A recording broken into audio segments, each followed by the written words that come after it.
Good morning students. Let's start our today's lesson.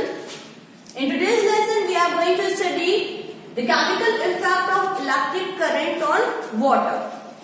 अगर हम ये चैप्टर पढ़ रहे हैं कि what are the chemical effects of electric current, so to know about the chemical effect of electric current on water, let's do an activity. हम एक activity करते हैं. For that we will take a beaker, water, few drops of sulfuric acid, 2 test tube, 2 iron nails or 2 carbon rods and connecting wires, battery and key. ये सब चीजें लेंगे हम.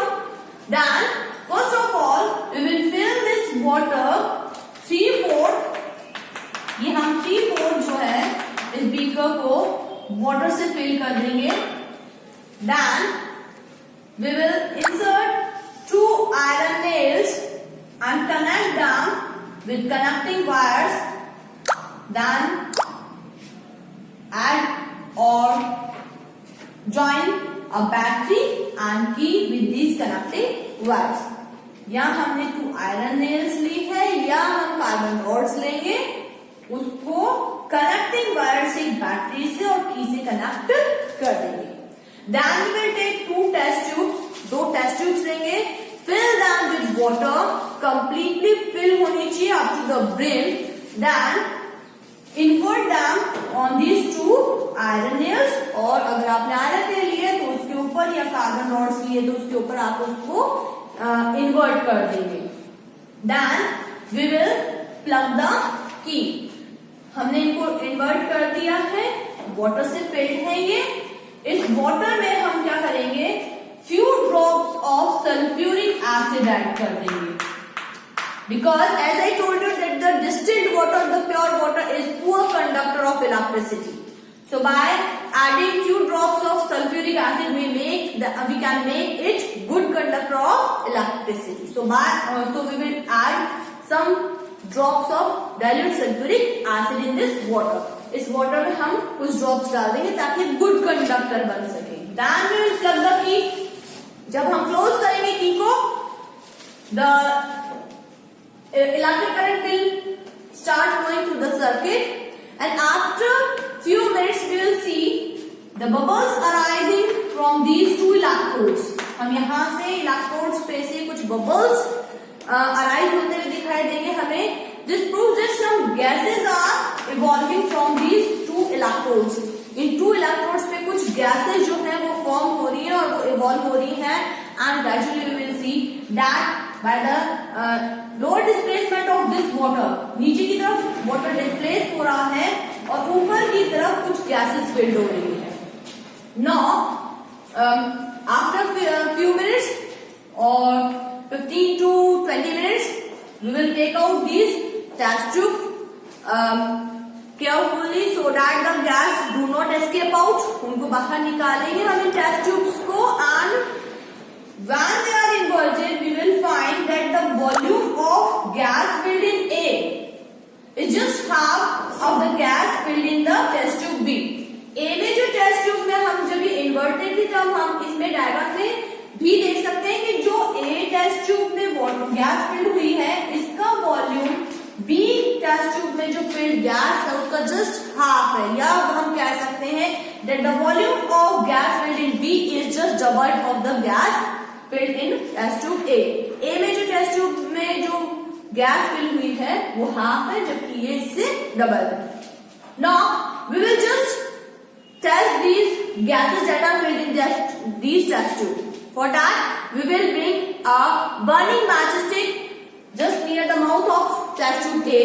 इन दोनों गैसेस को टेस्ट करने के लिए हम दोनों टेस्ट ट्यूब के पास एक burning matchstick लेके जाएंगे. We will find that when we bring a burning matchstick on the mouth of test tube A, it will start burning violently. जो अगर हम टेस्ट ट्यूब लेके जा रहे हैं वो तेजी से जलने लगती है. That proves that the gas collected in test tube A is oxygen. And when we bring the burning matchstick on the mouth of test tube B, अगर हम test tube B पे burning matchstick लेके आते हैं, the gas burns with a pop sound. वो pop sound से burn होती है, विच proves that the gas collected in this test tube B is hydrogen gas. ये इनका टेस्ट होता है ऑक्सीजन गैस का और हाइड्रोजन गैस का. In this activity we have proved that when the electricity is passed through the water, there is a decomposition, or we can say there is a electrolysis. Water का breaking हो जाता है and it breaks down in the hydrogen and oxygen. उसको break जो water है वो break down हो जाता है और हाइड्रोजन और ऑक्सीजन गैस प्रोड्यूस करता है. And the volume of the gases is hydrogen और जो ऑक्सीजन प्रोड्यूस हो रही है that is 2:1. Let's come to the next point.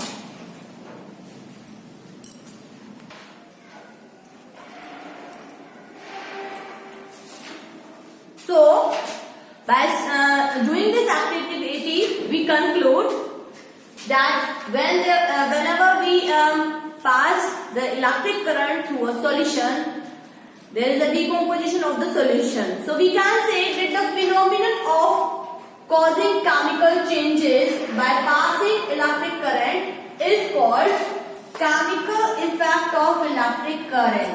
अगर हम इलेक्ट्रिक करंट पास करके किसी भी तरीके का केमिकल चेंज ला रहे हैं तो that is called chemical effect of electric current. उसी को केमिकल इफेक्ट कहते हैं इलेक्ट्रिक करंट का.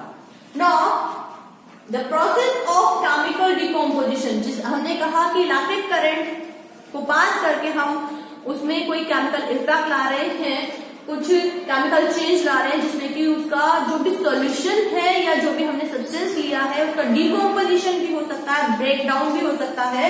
So the process of chemical decomposition of a liquid और अ सॉल्यूशन, जो भी हमने सॉल्यूशन लिया है, जैसे कि हमने एक्टिविटी में वाटर लिया है उसका ब्रेक डाउन हुआ है, उसका डिकम्पोजिशन हुआ है on passing an electric current is called electrolysis.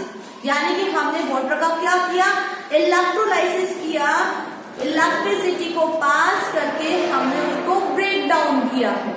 तो इस प्रोसेस को जिसमें उस लिक्विड का सॉल्यूशन का ब्रेक डाउन हो जाता है उसको हम क्या कहते हैं, इलेक्ट्रोलाइसिस. और जिस सॉल्यूशन, इस प्रोसेस को इलेक्ट्रोलाइसिस कहते हैं और जिसका डिकम्पोजिशन हुआ है या जो सॉल्यूशन ब्रेक डाउन हुआ है that is called electrolyte. Or the liquid or solution that breaks up during electrolysis is called electrolyte. तो यहाँ पे जो हमने वाटर लिया जो जिसमें कि हमने सल्फ्यूरिक एसिड की कुछ ड्रॉप्स डाली थी उसका ब्रेकडाउन हुआ तो यहाँ पे हमने एज ए इलेक्ट्रोलाइट वाटर को लिया था. So the process is chemical effect of electric current. This ये प्रोसेस जो है वो इलेक्ट्रोलाइसिस हो गई, उसका ब्रेकडाउन हो गया और जो सॉल्यूशन है उसको हमने इलेक्ट्रोलाइट कहा है. तो ये इस तरीके से हमने ये पढ़ा कि किस तरीके से हमने वाटर का इलेक्ट्रोलाइसिस किया. इसी तरीके से हम कोई अदर सॉल्यूशन जैसे कि कॉपर सल्फेट सॉल्यूशन लेके भी इसकी एक्टिविटी कर सकते हैं और सेम हमें प्रोसीजर करनी पड़ेगी. और हमें कंक्लूजन ये निकलेगा कि अगर हमने कॉपर सल्फेट सॉल्यूशन लिया तो वो भी उसके कॉरेस्पॉन्डिंग आयंस में क्या हो जाता है, डिसोशिएट हो जाता है, डिकम्पोज हो जाता है. We will discuss it in our live class. That's all for the day. Thank you.